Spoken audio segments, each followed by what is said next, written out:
Blog Talk Radio. Live from Washington, D.C., it's Quintessential Listening, Poetry Online Radio. QLPOR, as it's widely known, features a bevy of poets, spoken word artists, and live poetry readings with best-selling authors. Your host is Dr. Michael Anthony Ingram. Good evening, everyone. There are few people whose work is as acclaimed as Paul Rabinowitz, a novelist, a poet, a world-class photographer, the founder of Arts by the People, and an adjunct professor at Fairleigh Dickinson University. His work has appeared in numerous literary journals and reviews. He is the author of Clay Urn, Confluence and Limited Light, a book of prose and portrait photography which stems from his Limited Light photo series, nominated for Best of the Net in 2021. Paul is creator and co-writer with Brittney Bertier of the TV pilot Bungalow, and author of the book of poems titled Truth, Love, and the Lines in Between, which was released on September 23rd, 2023. And there's a chapbook on the way of autofiction called Grand Street Revisited. Both were published by Finishing Line Press. So again, my guest tonight is Paul Rabinowitz, and I think Paul is with me now. Hold on. Good evening, Paul. Hello there. Hello, sir. Great How are to you? be here. Great. I'm glad very, you're very with me too. fine. Thank you. All right, fantastic. Well, let's begin this poetic journey. All right?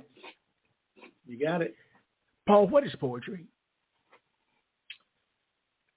So, poetry is basically taking observations. Could be the simplest observation, like a flower, a cell phone, a microphone, and putting it onto paper with metaphors and opening it up. And basically, in the end of it all, you have a story that's created based on that simple object or person, touch of the hand, whatever it might be. Tell me more about poetry from your heart. What is it from your heart? So I think poetry from my heart is really a deeper understanding of the human condition, a deeper understanding of who we are as human beings, a deeper understanding of perhaps why people do what they do, whether it be something as simple as a hug, why they're needed to get a hug. So it's pretty much just a deeper understanding of the simple things we do in life. That's what poetry is for me. Other people go in other directions, but for me, it's that. It's a simple thing and breaking it down into why someone does what they do. You know, it's funny. As I listened, you seemed to come alive when you talked about it from your heart. There's a difference. Very nice, very nice. Beautifully stated. Beautifully stated. Well, I go two ways. I go the teacher, Paul Rabinowitz, and then I go the artist, Paul Rabinowitz. So I've got those two. All right. Yeah. I understand. So you know, I started tonight with the teacher, and then I got deeper into it as well. Well, being a retired professor myself, I do understand. There you go. I do understand. So in terms of poetry, Paul, is it important? Talk to me. Yeah, poetry is really important, especially when you are, again, trying to get a deeper meaning of the world around you. So I wrote a I wrote a prose poem that it's about a year and a half ago called Little Gem Magnolia. And Little Gem Magnolia, I spent many years down in New Orleans. New Orleans to me is still very much, that city is very much a muse for me. I come back to it in my writing year after year. And I wrote this piece where it's mixed with both narration and poetry. And the narration at the opening scene, gentleman's in a coffee shop in the Faubourg Marigny district of New Orleans, and he's writing a piece, and it kind of goes on to tell a little bit more about the story that he's writing. But then the second part of the story and the third part is told through poetry. It's his life with this person that is very important to him, but told, written in poetry. And then the fourth part, the last part, comes back to sort of a narration or narrative. And this got picked up. I submitted it. It was the quickest piece that ever got picked up for me. It got picked up by one of the great magazines on the West Coast, Metaworker, in about 24 hours. Wow. And when the letter came back to me, the acceptance letter, it said this was one of the most unusual short stories that editor has ever read, basically because what you attempted to do, and you did it with some level of success, is you deeper into the mind of the narrator, the one who's telling the story, by introducing poetry. So poetry, to go back to your question, can allow us to go deeper than straight narrative or straight prose. So that's why poetry is important. And now what I'm doing is I'm mixing poetry in with prose. I just finished a book called Grand Street Revisited. Yes. My first delve into nonfiction, what they call, fancy word is autofiction, which is basically not nonfiction, but it's written autobiographically. It's autobiographical fiction. And and it's based on 8 pieces. It's my story about my world as I became a writer, which was only about 12 years ago. I'm 62 years old now. I started delving into the world of art at about 49. And I met this person who kind of changed my life, and understood through working with this person how the art form, or I should say writing, can be at a very high level of art. And so I wrote this book called Grand Street Revisited, which takes me back to this period that I worked with this person for about 2.5, 3 years.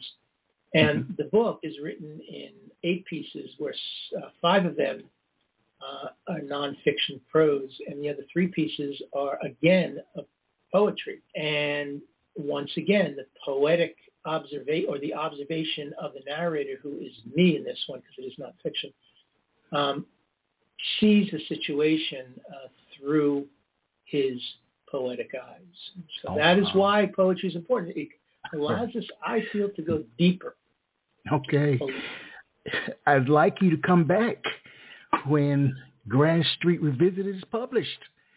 We do it all on this show, so please come back. We cover the gamut of literature, so please come back. I will do that, Michael. Thank you, sir.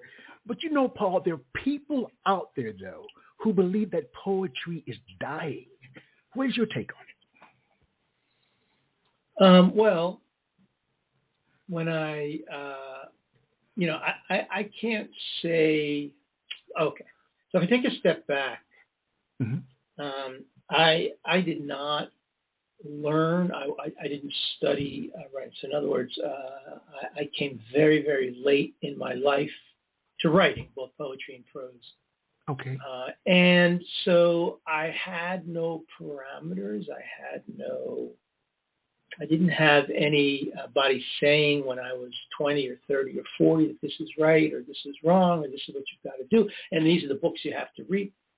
It just came as a flood when I was about, as I say, 49, 50 years old.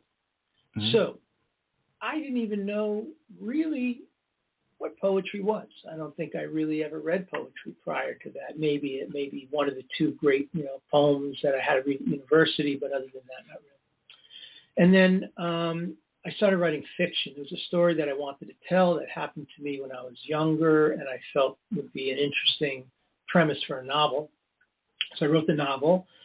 And then after that, I was challenged by a friend of mine. They do these 30-30s where you write 30 pieces in 30 days, and then you share them with 30 other writers. And this person was a poet, and I wrote a piece, kind of experimental, and she said, "Wow, that's like poetry. You should just go deeper and use the word I."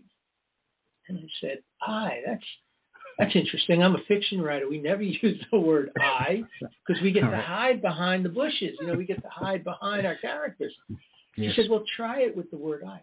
And honestly, Michael, that is what got me started. I wrote my first attempt at poetry using the word I, and it felt like such a natural form of expression. And since then, and this goes back only about 6 years ago, and I wrote Truth, Love, and the Lines in between during COVID, so that's during the pandemic, so that's only about 4 years ago, 4 years ago. And since then, all that I've been reading is poetry because I feel when question, is poetry dead? If you want to be a great writer, if you want to wow those folks, whether it be in fiction, whether it be in screenwriting, whatever medium you're dabbling in, you've got to write it poetically. You've got to understand that poetry is the way to really get the deeper feelings, emotions across to your reader and or your viewer if you're writing films or TV. And that's why poetry is important to me. I cannot do what I do in prose. I cannot write fiction anymore without interjecting forms of poetry in it. And here's another. I just finished a novel called Confluence, 285 pages. And within the novel, the main character, her name is Corey, she is trying to revisit her own self, who she is.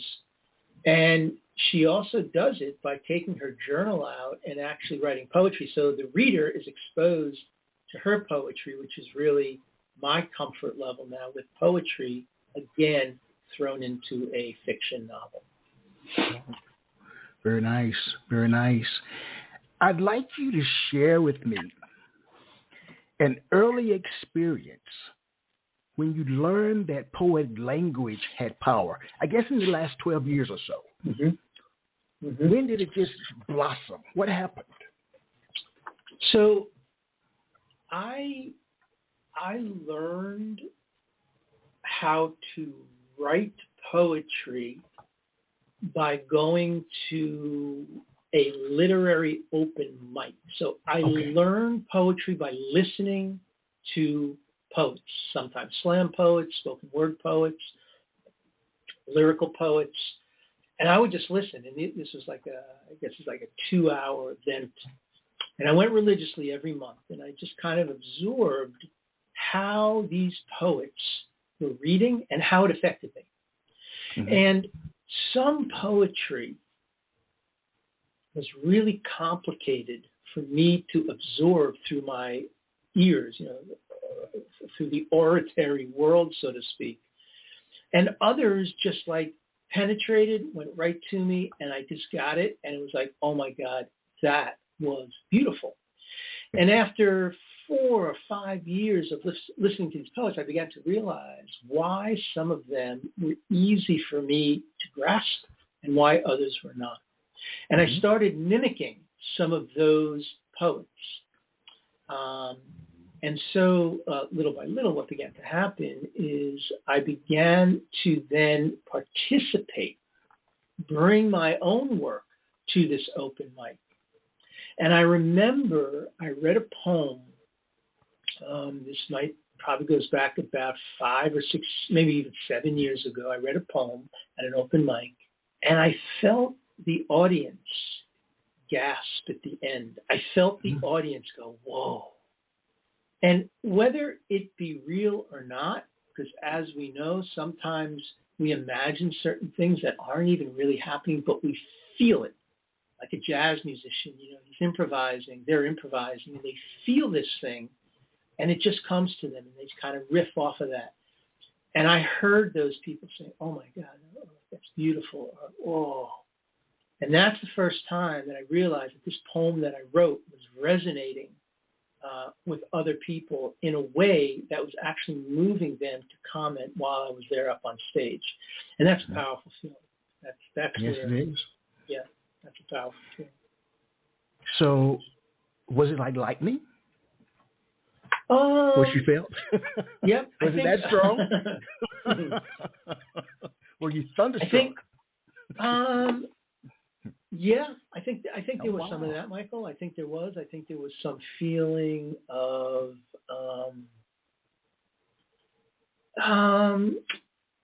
awe. I kind of walked off that stage like, I'm sure you know the feeling, almost like you're elevated. You know, almost like you're not walking on the ground. Yeah, I was so overwhelmed. Yeah. And sometimes when I would read something that I felt did not resonate, I felt the opposite. I kind of felt like I got to go back and like kind of redo that thing because it's not working. And I do want to say one other thing, Michael, that I think is super important to all writers and all poets, maybe all artists. And it's funny because I just had a conversation with somebody who you interviewed a while back, Margie Sirocco, who's a wonderful poet and a good friend. And and I actually, she's great. She's just so great. And I had one of those moments the other day where I was just kind of questioning something that I wrote. And so I kind of reached out to Margie saying, "Hey, Margie, would you read this for me? Just let me know what you think." And she reminded me that artists cannot create for the masses. The masses will not always accept everything we do. Sometimes they won't understand. So all that we can do is create for those few people in our lives that we know will read or watch or look at what we're creating. And I remember being up on that stage when I was first sort of attempting poetry, and I remember this one person would always come up to me and he would say to me, "Oh my God, like, where did that come from? Like, that was amazing." And when you say, where does that come from? Like, that thing was deep, like I can't use expletives here, but that bleep is deep. And that really affected me because I loved his work. And I knew that if he was telling me that maybe I was onto something, and I just kept kind of. And I will also say one last thing about this is that I think because I go back to what I was saying before, I didn't study writing in school. I wasn't a part. I came to it on my own, and I came to it through really a lot of hard work. I mean, I write every morning for 2-3 hours, and that's religious. I never miss a morning. And that's the only way that I could learn a craft or learn this craft was to just keep practicing. But I will say that I am very, very influenced by music, and I'm very influenced by film. So I have a very cinematic mind when I write, and I also have a lot of rhythm in my work influenced by music. So I think that when I feel that that's connecting, the visual and or cadence and the rhythm, sometimes that is even more important than, or I should say, if that's working for me, then I know I'm on the right path. And if it's not working for me, then I take a step back and kind of look back over that. And for poetry, as you know, it's all about cadence and rhythm. And then I learn storyline. Yeah. So, Paul, what are some of the predominant themes that you write about? So, in my in my latest book of poetry, which is a full-length book of poetry, there's about 65 poems in there. That's called Truth, Love, and the Lines in Between. And of course, you can pick that up on Finishing Line Press, or you can go onto my website, paulrabinowitz.com, to pick it up. That book, Michael, deals with a person, myself, on a journey in what I call in my book the second act, the second stage of his life. For me, the most profound period was when I turned 50, and not because I turned 50, but because a lot of things were happening in my life at 50. And all of those things kind of pushed me into something. I had a small business in the private sector, nothing to do with art. But all of a sudden, things started entering into me. Like they call some people the shadow artists. That they were probably always an artist, but they never really had a platform for it. And at 50, I said, I'm going for this. This is something that's interesting to me. And I started to delve deeper and deeper into the world of art. And this book, Truth, Love, and the Lines in Between, really documents through poems and some prose poems what happened and why at that age, at 50, 55 years old, I had to rediscover things that maybe at 20 or 30 or 40, I would just look at and say, oh, that's cool. But now at 50, 55, I'm revisiting these things and writing about them through the eyes of an artist, of a poet. And so the subject of what that book was about was really trying to figure out for myself, what is this all about? What is this new phase of my life? And you have to understand that there's people that are saying, like, what's happened to Paul? He used to be this, and now he's like, so, I'm a father. I'm a husband. I'm a father. I've got 3 boys, and they knew me one way prior to that, turning point in my life, and now, God, Dad's really overthinking this. He's downstairs every morning in the basement writing, and it is kind of transformational. And I think that book really is about rediscovering myself, my life, in my second act. The world's a stage, so now I'm in my second act at 50, rediscovering myself as an artist. Now, here's one of those very basic questions. How long did it take you to write the book?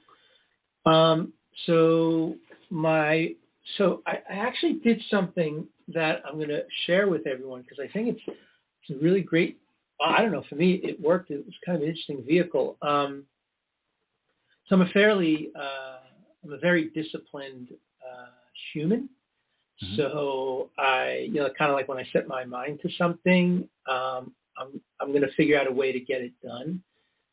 And maybe that's also, for the good or for the bad, Michael. I'm not saying it's for everybody. I'm also saying that sometimes it's to my detriment. So, but being disciplined also means that when I'm finished and I move on. So Truth, Love, and the Lines in Between took me about 2 years to write. I wrote, I think, my first piece pretty much when the pandemic hit. Actually, my novel, The Clay Urn, came out on March 22nd, 2020. That's kind of when the world started shutting down. So, I had all these book launches to go to and these readings and at libraries, and the whole thing was shut down on that day. So, make a long story short, I was at home, as most of us were. I was in front of my computer. I had time, and I started delving into these poems. Every single poem in that book, all 65, were written within the confines of my house or on the outside garden. My wife is a gardener, so I got to observe nature. And it was really written through the course of a year. Even though it took 2 years, it was like the cycle of seasons. So I was able to, in the book, kind of place the 4 segments, winter, spring, summer, fall, and just observe. And sometimes these observations, sometimes these poems would be about a rose, that was sitting on my desk in a little planter, and how the rose would open up, and I would watch it. And, of course, I would relate it to become metaphors for other things in life and the world around me, so on and so forth. But that book took me 2 years to write. And I wanted to mention about that little secret. So one of the things that I started to discover during the pandemic is something called Instagram, which now everyone's like, oh, okay, Instagram. But, for myself, I came late to it. I came, like 4 years ago. Yeah. I still don't understand. I still don't understand it. Right. Well, there you go, man. There you go. I think I've got 20 followers. Listen, that is better than 19. That's so funny. Yeah. Well, but what I did was, I'm never going to be that, like you and I will never be that, 20,000. I mean, I'm in awe of these 20,000 followers. And I said, I will never be that person. So how can I use this to my advantage? So somebody who I've worked with over the years, her name is Sydney Prusso. She's a graphic designer and a great graffiti artist also.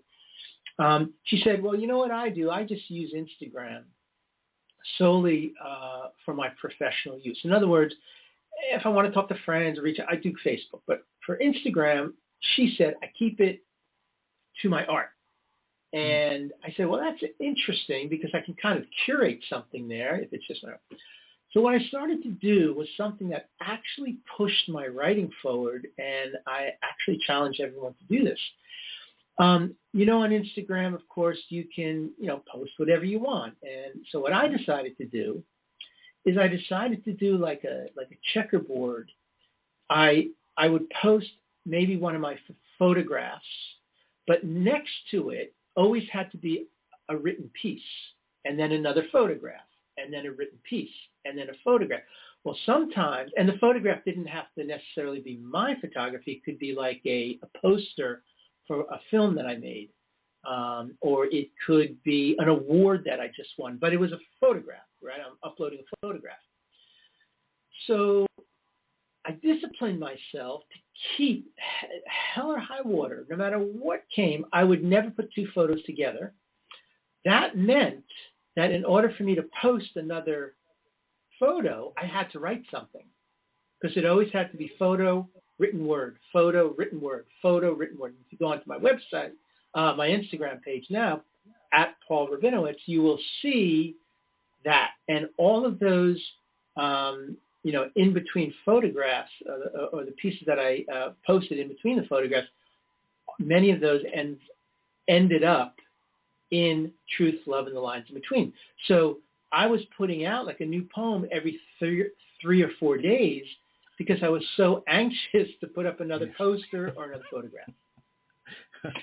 And to this day, I still discipline or I should say, I curate my Instagram that way, and that means that I have to constantly be writing and putting up and even when I'm writing fiction, Michael. So now I'm doing a short story. So I go between short stories, poetry, I do prose. So I'm always going back and forth because that's what I like to do. And now I'm writing a short story. I've just finished my Grand Street Revisited, which was a nonfiction work. So now I'm writing a short story. And then I take a break for 2 days and I write a poem and I put it up on Instagram, because I just won a film festival, but I cannot put up my film until I write a new poem. And that's why it went quickly. So 2 years, that was All right. Before we move into the reason that we're all here, to hear your work, is there a story behind the title of this book, Truth, Love, and the Lines in Between? Yeah, so there is. So, as I mentioned before, this is a book about a person searching in himself for what his world now is as an artist. And truth is, of Truth, Love, and the Lines Between, truth is better or deeper understanding sometimes of what we have to do in order to explore ourselves. So what do I mean by that? Is that I can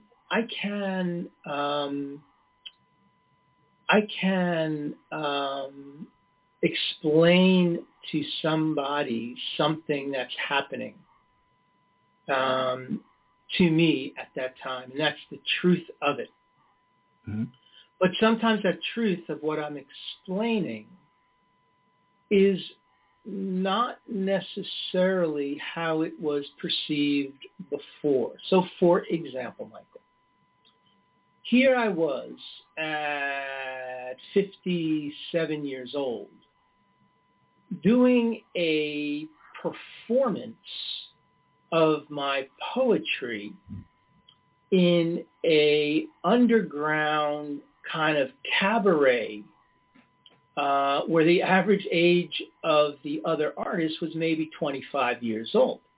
Okay. And I did that performance with a dancer. We worked together to create this piece with a dancer and a saxophone player. And we did this live. And people are saying, like, you know, what the hell are you doing? You know, like, you know, you should be watching the New York Giants football game this weekend. Like, what the hell are you doing in Brooklyn?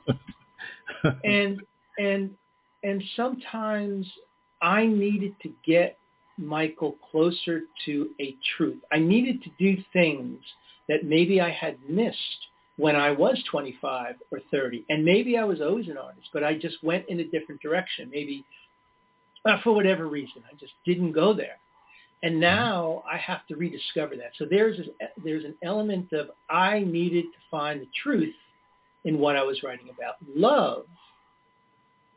So it's truth, love, and the lines in between. Well, love is the love of what I was doing. I was so in love with this new world of art in discovering all the interesting places, specifically in New York City. So I live very close to New York. Easy for me to get in there. And Brooklyn in the 2000s was sort of the place here to go to find everything you needed in the world of art. And I mean everything, you know, A to Z. And I would go in there, you know, sometimes by myself. My wife said, Paul, you got to go because I'm just not interested in seeing, you know, this avant-garde dance where I don't know what the heck is going on. But I fell in love with this world. And I fell in love with the people that were putting themselves out there, Michael. You know, the people that were just like I even, in one of my pieces, you know, like, what if I stood naked, you know, and just sang love songs, you know. And that's kind of, even though they weren't standing naked, to me they were completely open to exposing themselves, their heart, to whatever they felt. And I wanted that. I wanted to know how on earth they're doing that. So that is the truth, to find the truth, the love. I was in love with this world. And of course, I'm not a 25-year-old kid, you know. I am at that time I was between 50 and 55, 60 years old. So the lines in between is like all of these things that were in between that truth, that search for art and what art is bringing me, the love affair that I was having with everything I was doing. But I got to grapple with all those lines in between. I got to grapple with the family. I got to grapple with friends who are like, what the hell's going on? External forces, all kinds of things. And so, again, I wasn't on this path. I was on this path by myself, but the ramifications were being felt throughout and by other people, and so on and so forth. And I will say, the last thing I'll say about this is that if you are going to really become an artist, and when I say become an artist, it's like you don't call yourself an artist. Like I remember talking to some people, and they've never done art, but they say, oh, yeah, I'm an artist. I said, well, what do you mean? Like, it says, no, like, I got artist sensibility, you know, like, I kind of like, I'm an artist. I said, well, can you just show me, like, something you've done just so I can get an idea? And they said, no, I haven't done anything, but, like, I'm an artist. And I kind of get what they're saying. Like, there's a sensibility of the way they see the world. But that wasn't enough for me. I couldn't call myself an artist. I couldn't call myself a writer. Fully understood what I was doing.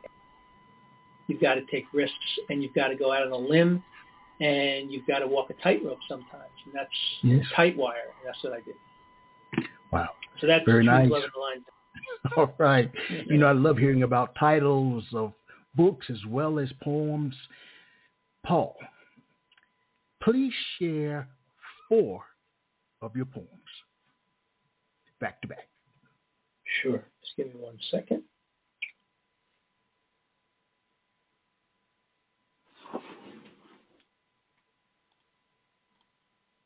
I'm just setting this up as we speak, so just give me half a second. Not a problem. Not a problem. Oh, okay, Michael. Thank you. All right. You know, the format is usually one poem, and then I ask a question, but I want a body of your work before I ask my next question. Okay.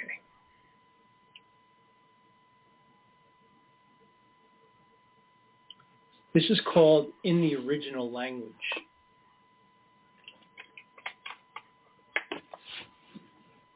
I understood what Adam went through in the garden in July on the first day when all was calm and the wind barely blew, as things were slowly being figured out.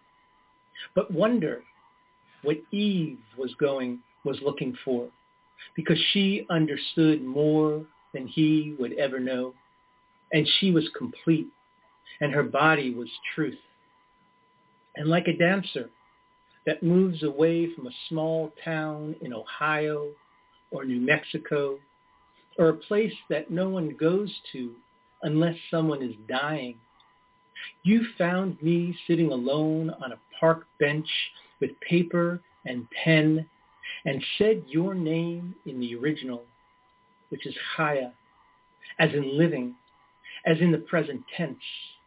And I thought, who would name their child living unless they believed she will continue dancing despite the tragic end of the first act, as in the way your body springs as you walk across the grass with strong torso, extended neck, and ballet slippers dangling from ribbons strewn over wide shoulders.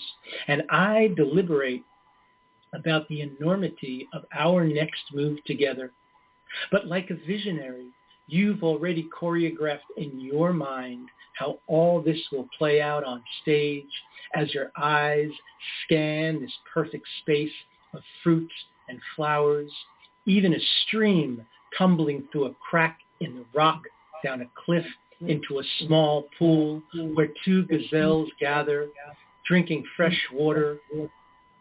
And you look at me with those gentle eyes, knowing I lack experience, unsure if I can do any of this here with you in July. Then, like the sweet sound of chirping crickets, I hear 3 words that sound like, I know you, blending with the gurgling pulse of water over smooth rocks, and turn my head towards the crevice of your mouth to make sure I understand the words in the original language, and realize I have never heard a dancer speak while on stage. If this is part of the living performance, then how should I take these 3 words that cause my body to tremble, and wonder if you are aware of how words can trigger something this new world has never felt? I am still learning, and succumb to this moment knowing the 3 words you speak are now living inside me, and the wild garden you have chosen for this act is within you, as you are knowing, but I am still gathering, and wonder how will others know about this moment, and will they question the act? So do I need to record this? Or should the act of living be all we need? What of those who don't understand the words in the original? So I pull a piece of dry grass from the field, reach for low-hanging fruit, then squeeze the juice into your palm, dip the reed into the ink onto your perfect body, and write Adam. Then next to it the word desire. And with the tip of the reed dripping red, I scribe your name in the present tense in the original language and feel my body pulsating body contract as you smile with each stroke of the reed. And then you ask me to write a poem about a dancer and turn towards me, exposing your thighs, my hand moving like the gazelle skipping over rocks. And I look around at this setting, the reed on your flesh, and the words flow out from my body in the original language we spoke together for the first time on a perfect day in July in the garden. And I question, if this is living, then will I stay here with you forever, or until something in the new world that we cannot explain turns and the weather cools. Rain pours down hard from the dark sky above, and with no protection, our bodies shiver. And the living words written in the original language across your body wash off. And I wonder if living is changing and knowing is forgetting. So when the scenes of the perfect garden fade, I return to Ohio or New Mexico or someplace where names are in the past tense and the original is sin. I turn to look at you for the last time, knowing I might never see anything like this again. This next one is called Speeding Ticket. Ode to my speeding ticket, proving that a man my age can still be reckless and do what he wants when he feels like it without any care of consequence, flashing me back to the days of rebellious youth when I dropped my first hit of acid with my best friend at his parents' formal dinner party, told my girlfriend I'll go there if she goes there, and without any thought risked a year in military prison, threatening the captain who put my brothers at too much risk. Now, with this speeding ticket, I wait till the last day permitted, without penalty, to send my check, placing the stamp horizontal.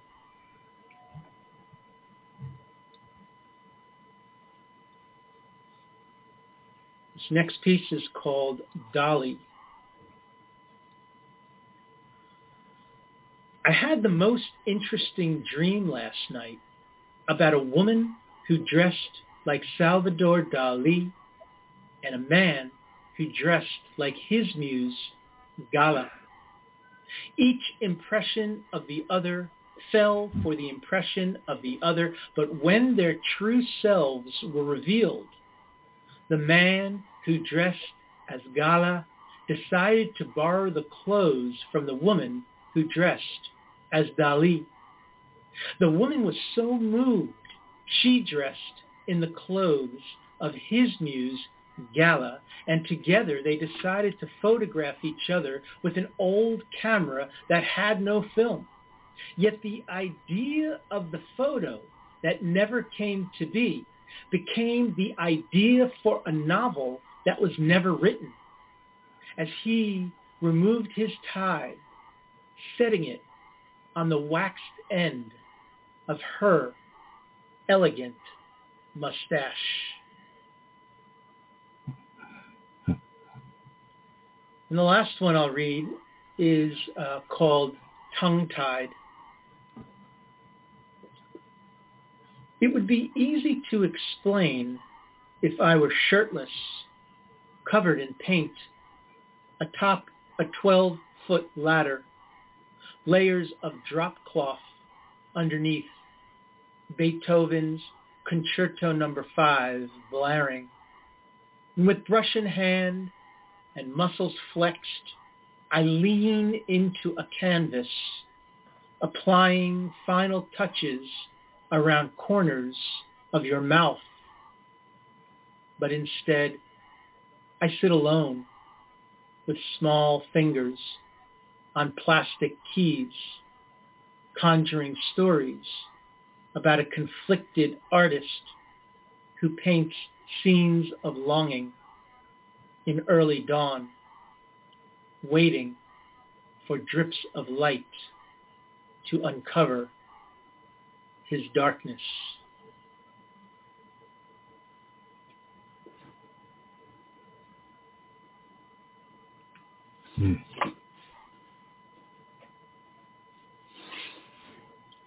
So those are the four. All right. I'm just sitting here thinking, listening, enjoying. I'm not sure what compelled me to ask you to read 4 as opposed to my typical 1.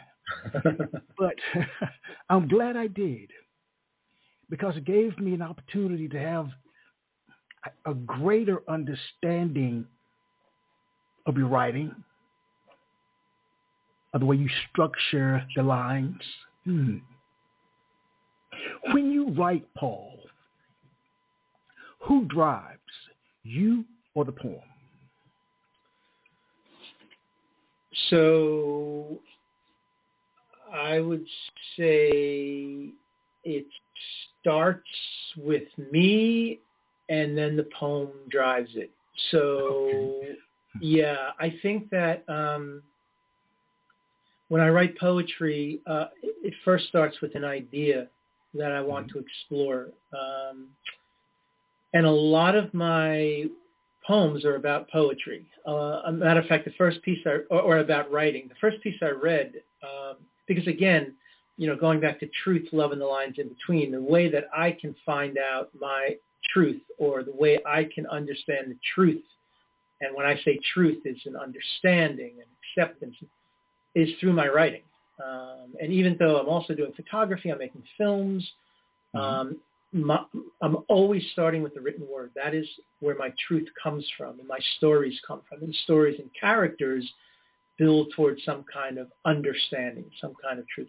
So to answer your question, I always start with an idea, Michael. It's, like in the original language, my idea was Adam and Eve. And my idea was, we interpret the story of Adam and Eve, and I feel like Adam and Eve is such, in its purest element, is such a beautiful story. But we, the establishment, religion, had to turn it into something where there's sin, there's ramifications, there's consequences, and all that kind of stuff. But in its purest form, I'm thinking, well, what would it have been like, if I was with Eve and I was, and we were kind of experiencing this. So I took it, I put in words like, in the middle of July, or, people that come from Ohio or New Mexico, to kind of ground it. But for me, the truth in that one is the present tense. So we are always concerned about our past, and we're concerned about our future, and rightfully so. But sometimes we just forget to live in our present tense. So that particular story was about the past, the future, and the present. And how do I, as a writer, write in the present tense and write my feelings as they are happening now? So that story started with that concept of, a modern day take on Adam and Eve written in the present tense. And then I start outlining it. and then the poem takes over. I'll be honest with you, Michael. I don't even know how I come out with this stuff when it's done. Like, yeah, I mean, and I used to listen to musicians, mostly singer-songwriters, talking about like, how they ended up with this stuff, and they don't even know how they got there. And I'm like, oh, come on. And then I started writing myself, and I realized, yeah, there's some truth in that element. Like, I don't know how the heck I wrote this in the original language. I mean, I don't know what came over me, what inspired me. So I would say it first starts with me as the outline, and then the poem just takes over. So how does poetry allow you to express emotions or experiences that other forms of writing might not? I know that you write autofiction, but what is it about poetry that gives a different level of, what's the word here, Paul? It's not verve. Right. So, yeah. I think for me, it's a subconscious, it's a nonlinear subconscious thought pattern. So when I'm writing poetry, I can take something that is very tangible to me, something very real. The second poem that I read, that I shared with you, was about the speeding ticket. A silly speeding ticket, and yet how that speeding ticket,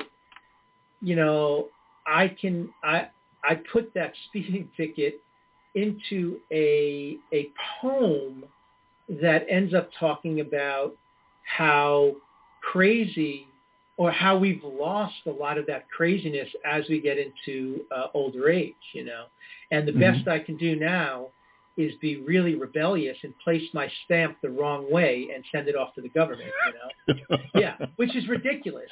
But like that writing that in poetic form, I can arrive at that at the end. I can't do that through prose. I just cannot do that. So poetry allows me to play. It allows me. I don't have to hide behind a fictional character. Okay. All of these things are about, I'm always using the first person. But when you write about a speeding ticket, so for example, in that one about the speeding ticket, I go into things that are true about me. I was in the military. I was in, I was very adventurous when I was a kid. Dropping a hit of acid at my best friend's parents' formal dinner party. I mean, those are some crazy things, when you're young and trying to figure things out. But I can't go there. I would have to do it through a character. In poetry, it's me, baby. There ain't hiding. This is me. Now, someone will say, "Oh, that's such great poetry." I said, "Yeah, but if you read between the lines, I'm writing about me." Wow. And that's in all of those. Yeah. Well, I'm sorry. That's all right. That takes me back to the word verve, because when defined, it's vigor and spirit or enthusiasm. And that's what I heard when you were sharing your work. There was this, something else was there. Right. And it makes, and for me, the question that I ordinarily ask, I'm going to ask it now: what is the relationship between your speaking voice and your written voice, if there is a relationship? So I would say that that's everything. Okay. I would say that, and again, Michael, I have to go back to something I said earlier in our chat, is that I didn't study writing. I came very late, so I can only go with gut intuition. Like, I don't even know, and I'm being honest with you. I don't really understand punctuation in poetry. Like, I don't understand where my comma is supposed to go. I mean, to me, when I read, it's like song, it's like rhythm. So why should I break any of that stuff with commas if I can just create a line break? And so the point I'm making here is that my poetry is raw and directly connected to my voice. It is directly connected to my voice. And when I write poetry, I am saying those lines out loud. And when there's that hum, when there's that verve, when there's that buzz going on, I know I've hit it. And that's it. And I won't go back to it. You know, when I wrote that last, I'm going back to in the original language, a longer prose poem that I wrote. And I get to that last line and I say, when I turn to look at you, knowing I will never see anything like this again. That to me is music, and that to me is, there's something profound, not just in the words, but how it is said. So all of Truth, Love, and the lines in between, the way my editor, Finishing Line Press, they've been fantastic, by the way. They're like, well, go proofread again because, we're getting to the galley now. And I'm like, well, I'm just going to read this thing aloud. And if it hums, I'm good to go. All right. We got to. Verve is so critical. That hum is so critical. I like that hum, too. We're going to take a very brief break, Paul, but I want to ask you a question that I'd like you to answer when we return. You're writing about your lived experience, and it's, quote, the real you, the lines in between. What I'd like to know is, does it hurt to write poetry? If not, why not? And we'll be right back.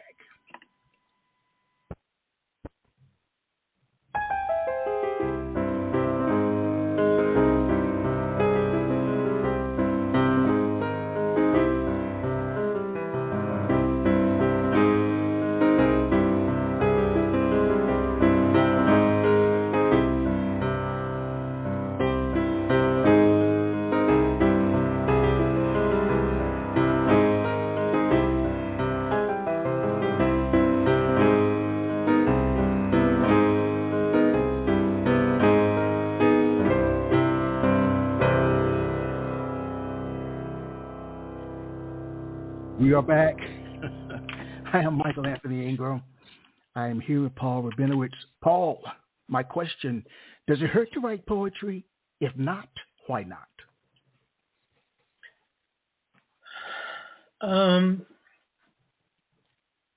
So, I can only answer by drawing from my experiences, and I'm not really sure what hurt is. So okay. So so I understand what you mean. Like,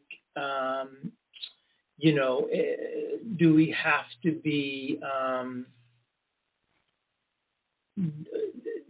Is there a level of pain that's released from the mind through the fingers onto the keyboard to the screen? But I will have to say, for me, it doesn't hurt. Okay. So it's a great question, and that's why obviously I'm hesitating, because it's a great question. It's a question that I have not pondered, about the hurt essence of things. I love writing. I love it. I love sitting down. So my routine is I wake up at 6 and I make my coffee. And I come down and I sit at my keyboard, my computer, and I write. Now that writing comes from, no matter what I'm working on, but talk specifically about poetry, I would say there's more of a flow than a hurt. Now sometimes I will be describing something that is incredibly painful, but when I'm writing about it, I am really more concerned about how is the end product going to look. So, for example, I wrote a piece. I wrote a piece in Truth, Love, and the Lines in Between. That was a very difficult situation that I had with my partner, with my wife. Mm-hmm. Not difficult in the sense that there's an argument or anything like that, but we have to be willing to expose, Michael, and yes. It's not easy. It's not no, easy. It's not. No, yeah. It's not. Yeah, and those lines in between mm-hmm. are where I have to protect, in a way, my world, and yet be honest as a poet and mm-hmm. as an artist. And so mm-hmm. that's where sometimes the hurt wasn't so much on me, but the mm-hmm. hurt was people around me. And then yes. I understood. mm-hmm. Mm-hmm. But mm-hmm. I also had to understand the lines in between, how somebody else might be understanding it. And yet, as artists, and it's such a, sometimes it's a lonely world, because we've got to get out the best poem that yes. we can do. And yeah. So I don't know if I answered your question. Yes, so that was it's a great question, and I don't think I don't think it hurts me to write poetry. I think there's an element of, my goal is always to finish. Right. I understand. So it's less about the cathartic nature of it, and mm-hmm. more mm-hmm. about coming up with a concept and putting it out there, so it's out there to read, or that I can read. Yeah. Well, I guess I was thinking that the hurt could be, maybe, are the lines in between. Because as you said, that is, you may not hurt. It might not be your person, but it might hurt, in quote, someone else. You see what I'm saying? Yep. So 100%. I like that. I like that because, again, the word hurt is relative because it means different things to different people. There are different, gradations of it, levels yep. of it. So, I mean, you answered it perfectly. Thank you. So you've hit the nail on the head. The lines in between are the hurt. Mm-hmm. Mm-hmm. Mm-hmm. And we have our truth, we have our love, and then there's everything else that comes in between yes. that. And that's the exploration that can hurt people. Mm-hmm. Some years ago, I heard the line that we do not live a life in black or white, that there's gray in there. That's where the gunk happens, the yep. stuff in that yep. gray area. Yep. Not black or white, but it's the stuff in the middle, those lines in between. Absolutely. Those lines in between. Wow. Absolutely. Wow. Michael, yes. It's funny because in the opening of the lines in between, so I have an intro, like what this is about, and it says the poems and stories you are about to encounter are wrapped up in the journey of a person at the beginning of the second act. At 50 years old, I took a day off from my routine and traveled from my suburban home to an open door somewhere near Grand Street in Williamsburg, Brooklyn. I found art. 10 years later, I exited through the back. I didn't exit through the front. I exited through the back, holding photographs, films, and stories about truth, love, and the lines in between. And so then I have this line where, again, this is in part of the intro, where I said, this collection is dedicated to people who never give up searching for what might lie on the other side. We have no specific reason for why we do this. It's not for fame or to increase our nest egg. Rather, we are drawn to sparks that can ignite inner flames. We have this insatiable desire to get closer to some kind of truth, even if we have to crawl through mud to get there. So that is, yeah. Well, I like that. Speaking of mud, all right. Now, here's a question that I've asked now 400 times. Sure. So this is 401. You got it. There's good in the world. There's bad in the world. There's ugly in the world. There's also indifference in the world. based on what you've experienced, what you've learned in the last 12 years about being a poet and sharing your work, and even prior to that, what do you view as being the role of a poet in modern day society?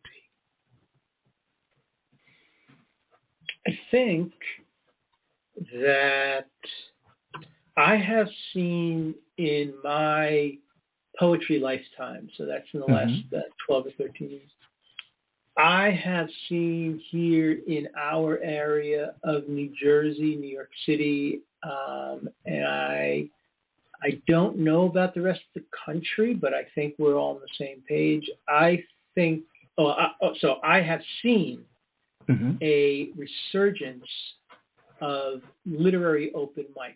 I have seen almost now where I am in this area of New Jersey, about 20 minutes outside of New York City, almost every other town has a literary open mic. An open mic, not music. I'm talking poetry, prose, and I feel that the role of poetry in our modern society is there's a lot, Michael, there's a lot of pain in today's world. There's a lot. Yes. And there's a lot of pain in America. And sometimes we don't give folks a platform to speak their truths, to speak their mind. And I've seen a resurgence in the number of these open mics where from high school kids to college kids to adults to senior citizens, I work with a lot of senior citizens, to get up in front of an audience and read their poetry. And when they come down the first time of reading the poetry in front of an audience for the first time, they come down, and I always talk and say, how did that feel? And they said, that was like nothing I have ever experienced on earth. That was the greatest feeling. He said, not only because people were kind and listening, but that I got to share something that I wrote that was from my heart. Yes. That's powerful. So I cannot speak for the popular in poetry books. I know there's a lot of people publishing, Finishing Line Press is doing. There's a lot of other great presses, Kevin Carey here in New Jersey, getting poetry out. I think there is a resurgence right now in poetry, but more important in our modern world in 2023, I see the importance of these open mics where people can come of any, the beginner poet, published poet, to get out there and read their pieces live, and people are listening and absorbing. So it's sort of like, the jazz renaissance, where everybody was coming and listening, and jazz was jazz, but people were learning and listening and growing from just being in that damn audience and listening to some great people up on stage. And the next time they'd say, man, next time I go up on that stage, I'm going to learn, what he did or what she did. And that's what I think is happening right now. And I think that that's the importance of poetry right now, is giving everyone the same equal chance to express from their heart. You can't do that with a novel. You need years to write a novel, but poetry is more immediate. All right. Please share 4 more poems.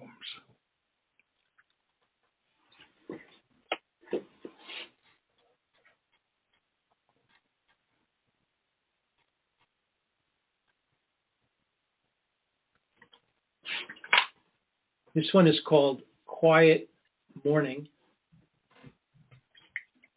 And I just want to mention that the word cabicchio is a tango house in Argentina.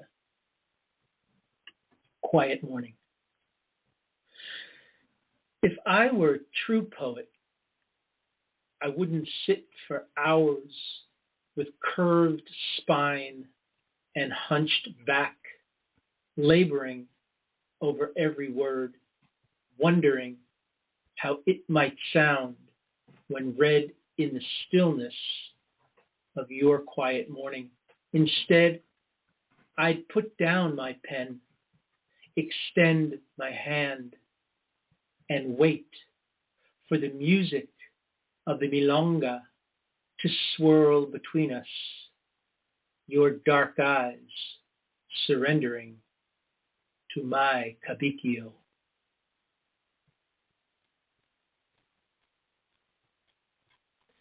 This one is called Nightstand. These days, I only read works from poets I'm intimate with. Not the cigarette afterwards kind, but more in a crowded room kind, when you read that piece about smoking a cigarette afterwards.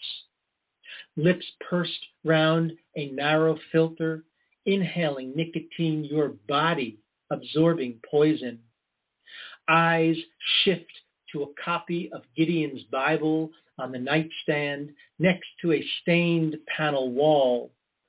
Thoughts drift to another place, like a crowded room with adoring fans, clapping and snapping, and you forget to tap the ash so it tumbles onto linen, burning small holes.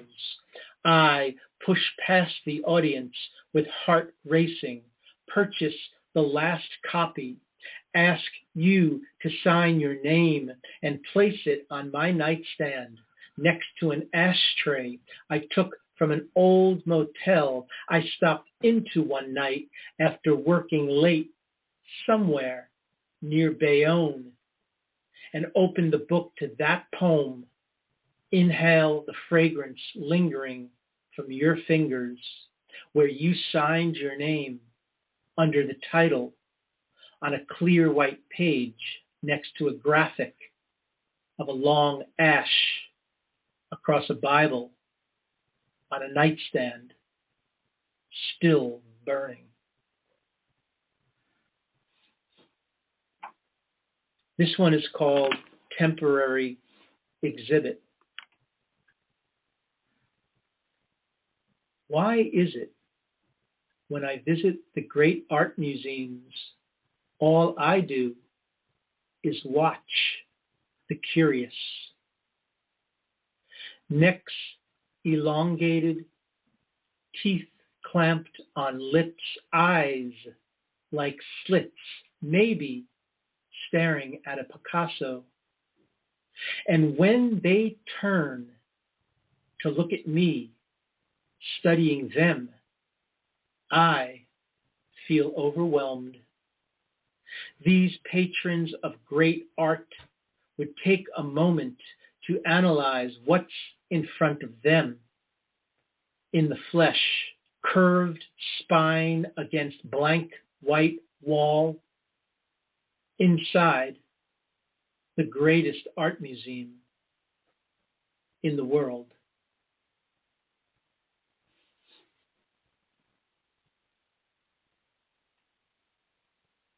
This is called The Wish.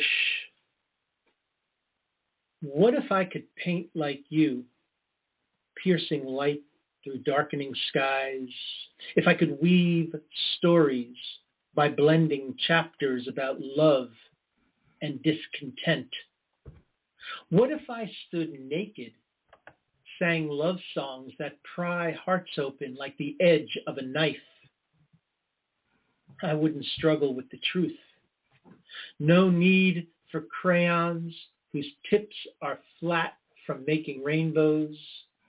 I could delete my tired sentences with dubious meanings, be free of burden. Then perhaps you would look at me. And then the last one I'll read is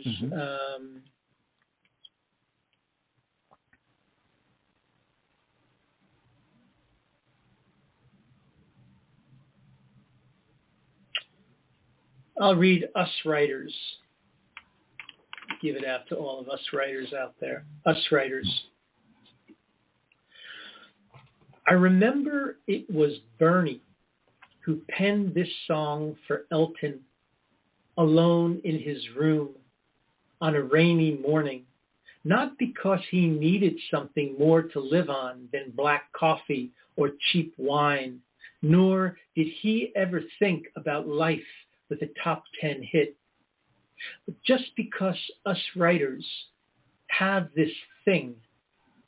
So when I see your eyes darting from this poem to the unpaid bills, I am comforted to know in 50 years, no one will remember it was I who penned this poem for you, but will see only a legend with studded jacket, rhinestone glasses, and a wig so large it buried his head.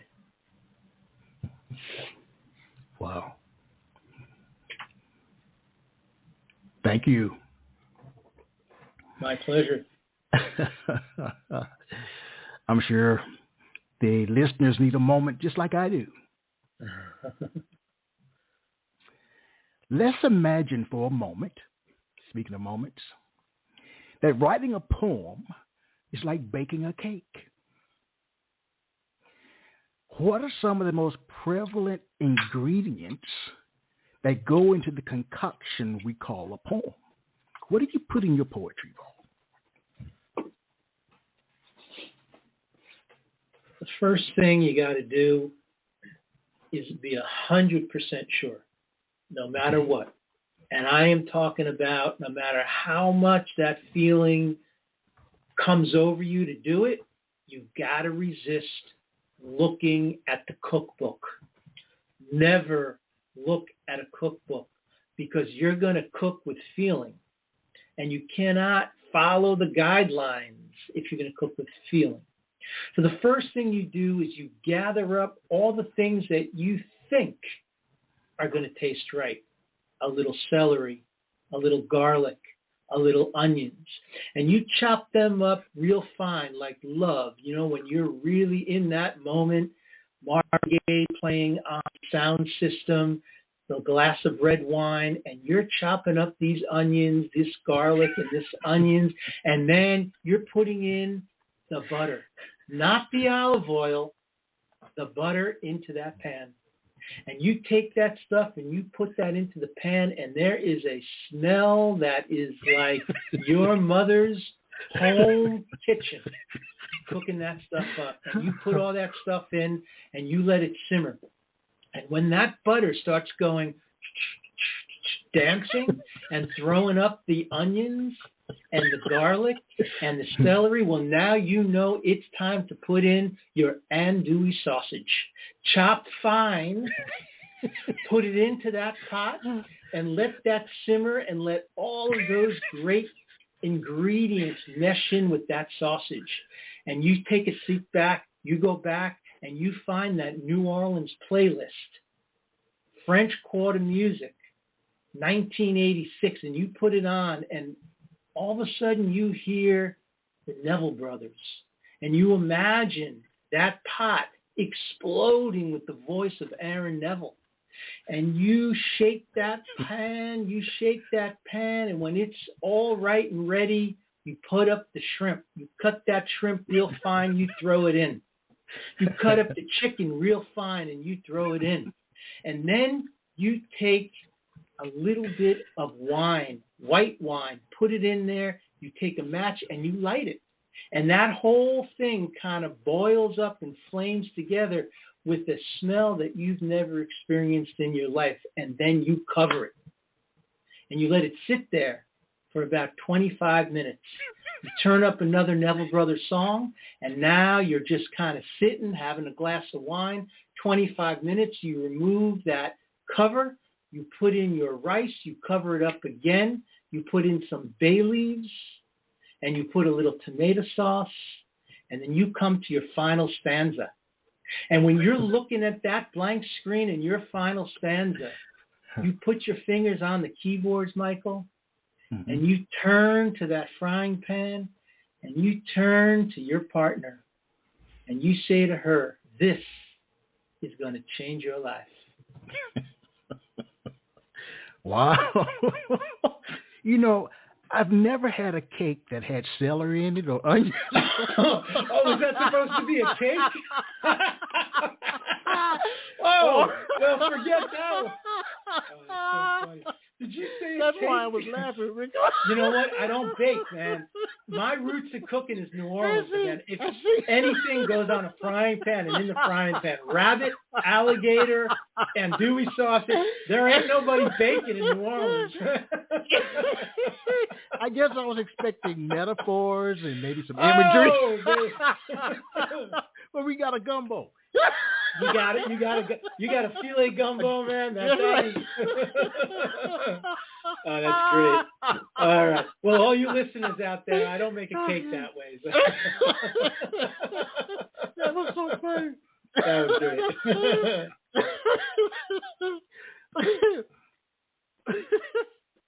And so all that I can say with that is when you listeners are out there and you're like in this interview process, make sure you write down what the interviewer says. Because you go off on a tangent and then he comes back and says, that's not a cake.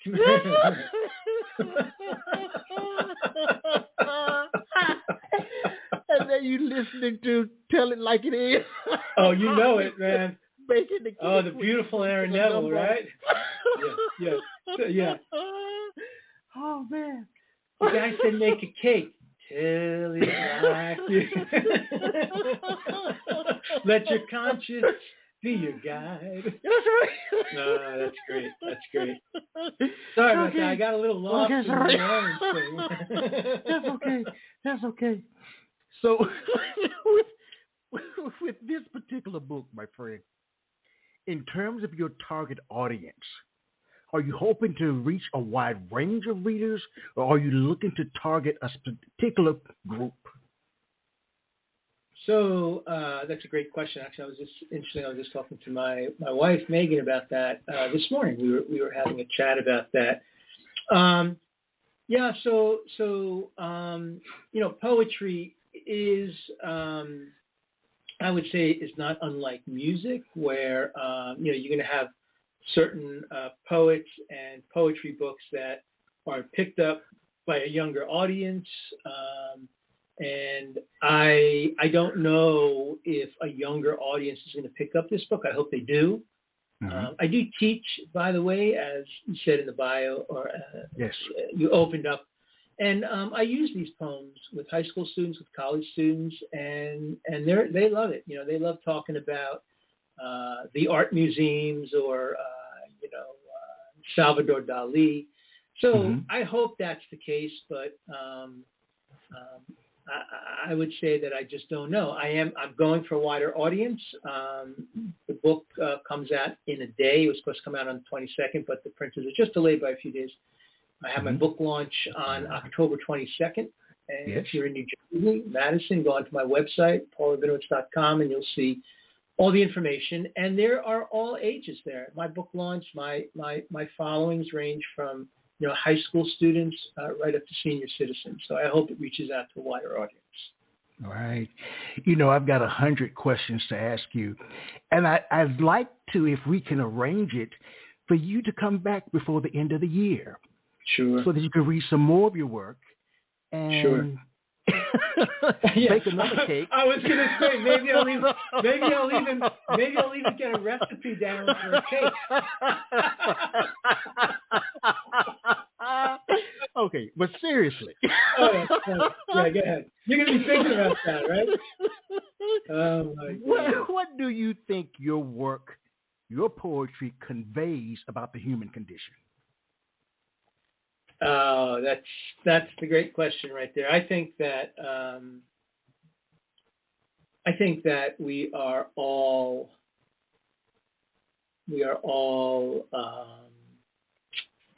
we all have our idiosyncrasies. We all have our flaws. We all have our wonderfulness.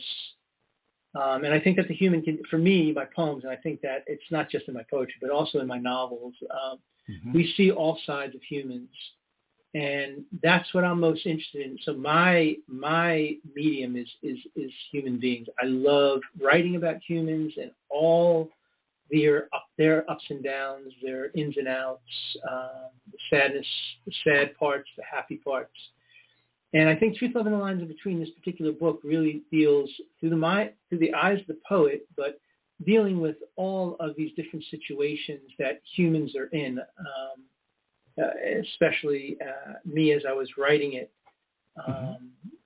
From the poems that I shared with you, but the poems that I didn't share also about the human condition, and really, see, I don't want to go on to the last few poems, because there is an arc to this book, believe it or not. I mean, it is a book of poetry, but I always seem to write by tying in things. And there is an arc to the story, and there is an arc as we get closer to the end of the book. So the beginning of the book, pieces that I read is that the poet, myself, I'm really questioning a lot of things, but little by little by little by little, things are not becoming clearer, but at least I'm getting to some kind of truth. And in the last poem, I do arrive at it. And I don't want to tell you what that truth is. I mean, some of the great directors, Ingmar Bergman is one of my favorite directors, always would try to find out what that truth is. And my truth is very different from his, but I hope the reader will be interested to find out what that truth is. You remind me of a meteor. 12 or 13 years ago, you were hurtling toward Earth, and then when you reached Earth, your poetic talent exploded. That's what you remind me of, Paul. Yes. You really do. Yes. You really do. And sometimes, and I don't mean this, I mean this seriously. Sometimes I miss the question, like the cake. I miss it, but I'll go off on a tangent that I will start to create something, even though the question was wrong. And I mean that kind of half kidding, but there is something about the meteor that I'm hurling towards something.